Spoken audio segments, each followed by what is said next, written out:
নমস্কার বন্ধুরা, আপনাদের সকলকে চটপটে রান্নাঘরে স্বাগত। আপনাদের সকলকে স্বাগত জানিয়ে শুরু করব আমার আজকের রেসিপি। আমার আজকের রেসিপি লাইয়ের খোসা ভাজা। ফেলে দেওয়া এই লাইয়ের খোসাগুলো দিয়েই কিন্তু এই দুর্দান্ত রেসিপিটা বানিয়ে নেওয়া যায়। লাইয়ের খোসা হয়তো আপনারা ভাজা খেয়েছেন, তবে আজকে আমি যেভাবে ভাজবো এভাবে একবার বানিয়ে দেখবেন, খেতে কিন্তু দারুণ হয়। তাহলে চলুন দেখে নেওয়া যাক। এখানে আমি প্রথমেই গ্যাস অন করে একটা পাত্রে জল গরম করতে বসিয়ে দিয়েছি। জলটা গরম হয়ে গেছে, জলের মধ্যে একটুখানি লবণ দিয়ে তারপরে জলটা ভালো করে গুলিয়ে নিলাম। এখন এই জলের মধ্যে দিয়ে দিচ্ছি লাইয়ের খোসা। আমি এখানে একটা মাঝারি সাইজের লাইয়ের খোসা নিয়েছি, আর লাইয়ের খোসাগুলো কিন্তু একটু মোটা মোটা করেই কেটে নিয়েছি। আর এখানে কিন্তু লাইয়ের খোসাগুলো এরকম একটু মোটা মোটা করেই কেটে নিতে হবে। 1.5 থেকে 2 মিনিটের মতো লাইয়ের খোসাগুলো আমি ভাপিয়ে নিয়েছি, আর লাইয়ের খোসাগুলো এরকম একটু হালকাই ভাপিয়ে নিতে হবে। এখন লাইয়ের খোসাগুলো একটা ছাকনার মধ্যে ঢেলে জলটা ছেঁকে নেব। এদিকে গ্যাস অন করে একটা কড়াই বসিয়ে দিয়েছি। কড়াইতে 2 টেবিল চামচ সর্ষের তেল দিয়ে দিলাম। ফোড়নে দিয়ে দিলাম 1/2 চা চামচ কালো জিরে আর 2টো শুকনো লঙ্কা। এবারে ফোড়নগুলো ভেজে নেব। আর ভাজাতে কিন্তু এভাবে কালো জিরে শুকনো লঙ্কা দিয়ে ভাজলে খেতেও কিন্তু ভীষণই ভালো লাগে।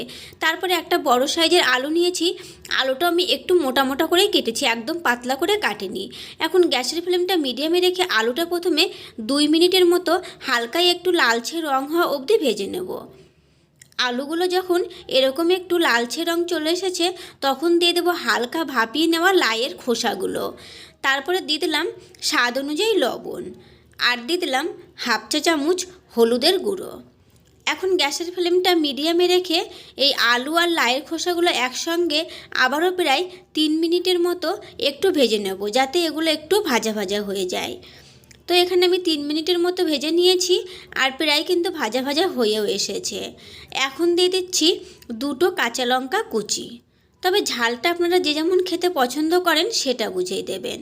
তারপরে দিয়ে দিলাম 2টো মিডিয়াম সাইজের পেঁয়াজ কুচি, আর পেঁয়াজটাও কিন্তু আমি এখানে একদম কুচিয়ে কাটিনি, একটু মোটা মোটা করে কেটে নিয়েছি।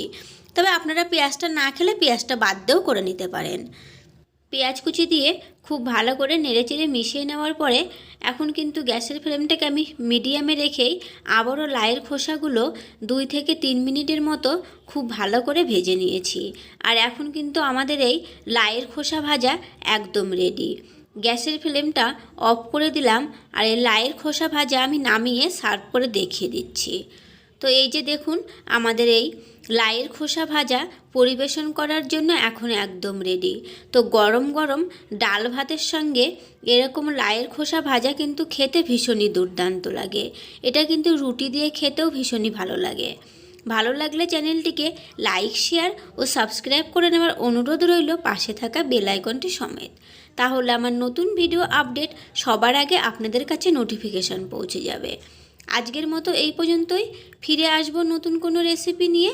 সকলেই ভালো থাকবেন, সুস্থ থাকবেন। ধন্যবাদ।